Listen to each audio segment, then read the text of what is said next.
जय श्री राधे, जय श्री कृष्ण। भक्तजनों, आइए आरंभ करते हैं आज की कथा। ठाकुर जी अब राजकुमार है मथुरा के, पर उनके चेहरे पर वो नूर नहीं, वो प्रसन्नता नहीं, क्योंकि उन्हें ब्रज की बहुत याद आती है। मथुरा में अपने कक्ष की खिड़की से केवल वृंदावन को ही देखते रहते। परसों की कहकर गए, पर बरसों हो गए वे वृंदावन नहीं गए। आज ही ठाकुर जी बहुत याद कर रहे थे और आज ही देवकी जी ने विचार किया कि मेरा लाला इतना बड़ा हो गया है, आज तक मैंने अपने हाथ से उसे खाना नहीं खिलाया, आज खिलाऊंगी। और बलराम जी से पूछा, बता लाला को क्या पसंद है, वही सब आज बनाऊंगी। बलराम बोले, रोटी में माखन मिश्री दे दो, वही बढ़िया लगे। देवकी जी ने 56 भोग बनाए और एक किनारे पर माखन मिश्री सजा कर रख दी। वे बोली, लाला चल आजा, आज तुझे अपने हाथों से पवाऊंगी। देवकी माता को पूर्ण प्रेम देना चाह रहे ठाकुर जी। थाल के सारे व्यंजन देखने के बाद जैसे ही उनकी दृष्टि माखन मिश्री पर पड़ी, उनके नेत्र बंद हो गए। यशोदा मैया की याद फिर से आने लगी, अश्रु गिरने लगे। देवकी मैया अपने हाथ में कवर लेकर बैठी, बोली, मुंह खोल, खिलाऊं तो। ठाकुर जी इतना रोए, जाकर बलराम जी से लिपट गए और दोनों ही रोने लगे। तब देवकी जी ने वसुदेव जी के पास जाकर के बोली, समझाओ लाला को, रोए ही जा रहा है। तब वसुदेव जी ठाकुर जी के सखा उद्धव जी को बुलावा भेजा। उद्धव जी बृहस्पति जी के शिष्य अति ज्ञानी, उन्हें ठाकुर जी को समझाने के लिए भेजा।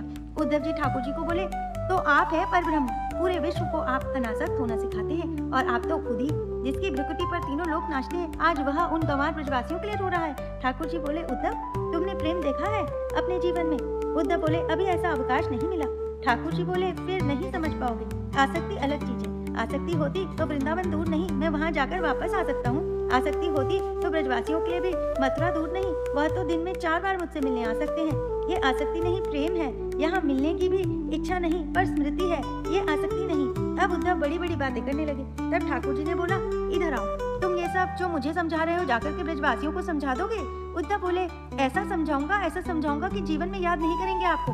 उद्धव जी को अपने ज्ञान का अहंकार हो गया था। भगवान बोले, तो ठीक है, जाओ, और एक बात सुनो। उन्होंने अपना मोर पंख निकाल करके उद्धव के मुकुट पर लगा दिया, अपना पटका उतार करके उद्धव को पहना दिया, अपनी काली कमली भी उड़ा दी, और चंदन का इत्र जो ठाकुर जी लगाते वो भी उद्धव को लगा दिया। फिर बोले, अब जाओ। उद्धव जी बोले, ये सब क्यों? ठाकुर जी बोले, अगर इस सब के बगैर तुम गए तो ब्रजवासी तुझे देखेंगे भी नहीं। ठाकुर जी उद्धव जी को बोले, अब जाओ, और हाँ, कब तक वापस आ जाओगे? उद्धव बोले, शाम तक। ठाकुर जी बोले, तो मिलते हैं फिर शाम को। 6 महीने बाद लौट कर आए उद्धव। वे इतना समय भूल ही गए कि वे वृंदावन में है। आगे हम सुनेंगे उद्धव गोपी संवाद। हाथी घोड़ा पाल की, जय कन्हैया लाल की। आज की कथा बस यहीं तक। जल्द मिलते हैं शेष कथा के साथ। राधे राधे।